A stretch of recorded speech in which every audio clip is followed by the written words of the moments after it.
দর্শক, চীনা দার্শনিক শানজুর একটি বিখ্যাত উক্তি দিয়ে শুরু করা যাক। যুদ্ধের সবচেয়ে বড় কৌশল হচ্ছে লড়াই না করে শত্রুকে পরাজিত করা।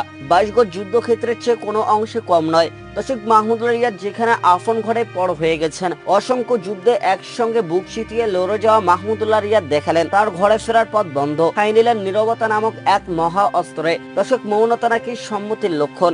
মাহমুদুল্লাহ রিয়াদ তার নীরবতা অস্ত্রে হয়তো বুঝিয়েছেন, তোমরা যা ভাবছো যা করছো তাই হোক, দেখি কতদূর যেতে পারো আমায় ছাড়া। বলে রাখা ভালো, মাহমুদুল্লাহ সেই ঘরের শত্রু বিভীষণ আর কেউ নয়, খোদ বাংলাদেশ ক্রিকেট বোর্ড বিসিবি। দর্শক, কেরিয়ারের শুরু থেকে কখনোই লাল সবুজের জার্সিতে তিনি অটো চয়েস ছিলেন না, অথচ তিনি সহ গড়ে ওঠা পঞ্চপাণ্ডবের বাকি 4 জনের আকাশচুম্বী জনপ্রিয়তা কেবল দেখেই গেছেন।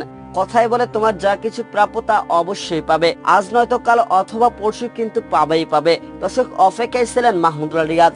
2021 টি-20 বিশ্বকাপে তিনি ছিলেন বাংলাদেশের অধিনায়ক।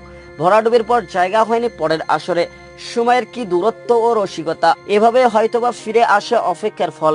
এভাবেই সম্ভবত একটি চারাগাছ বৃক্ষ হয়ে ওঠে। হেলে পড়লেই ফির স্থান হয়ে উঠে দাঁড়াতে হয়। ইংরেজিতে একটা প্রবাদ আছে, it's not over till it's over. শেষের আগে শেষ নয়, শেষ বলে আদৌ কিছু নেই।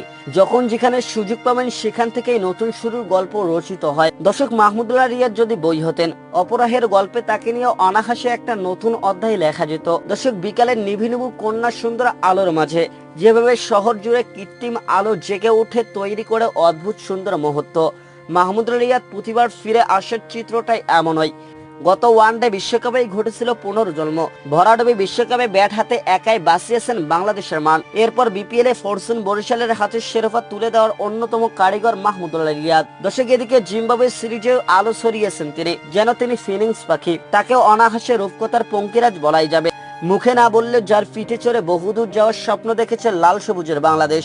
দর্শক, আমরা অদৃষ্টে বিশ্বাস করি অনেকে, কারো বিশ্বাস পরিশ্রমে, কেউ স্রষ্টার হাতে সব ছেড়ে দেন। জীবনকে এক একজন এককভাবে দেখে, সবার দৃষ্টিভঙ্গি ভিন্ন। ভিন্নতার মাঝে আমরা কোনো এক বিন্দুতে মিলিত হই। ভাবনার জগতে যার গতির সম্ভবত আলোর চেয়ে বেশি, নেতিবাচক ভাবনা উকি দিলেও মানুষকে সময়ের সঙ্গে তাল মিলিয়ে চলতে হয়। সময় সবচেয়ে গুরুত্বপূর্ণ, এর সঠিক ব্যবহার জানতে হয়। বর্তমানকে ফেলে না রেখে কাজে লাগাতে জানলেই জীবন সুন্দর হয়। মাহমুদুল্লাহ রিয়াদ বোধহয় সেটিই করেছেন। দর্শক, বাদ পড়ার দিনগুলোতে কোনো অভিযোগ ছিল না তার, নিজেকে প্রমাণ করার তাগিদ ছিল মনে মনে। পরিশ্রম আর একগ্রতার মিশেলে করেছেন তা। পরিশ্রম এমন এক জমি, হাজারবার চাষেও এতটুকু ফল কমে না, বরং পরিণত হয় সোনালী ফসলে। 37 বছরে এসে যখন ব্যাট ফ্যাড ও গুটিয়ে রাখার কথা, তখন মাহমুদুল্লাহ রিয়াদ গুছিয়ে নিলেন। দর্শক, বিশ্বকাপে বিমানে চড়তে হবে, দেশকে এগিয়ে নিতে হবে। নিজে তো এগিয়ে আছেন, মার্কিন মুকুল থেকে কেরিয়ারের দ্বীপপুঞ্জ এবার এড়াতে হবে লাল সবুজের বিজয় মিশন।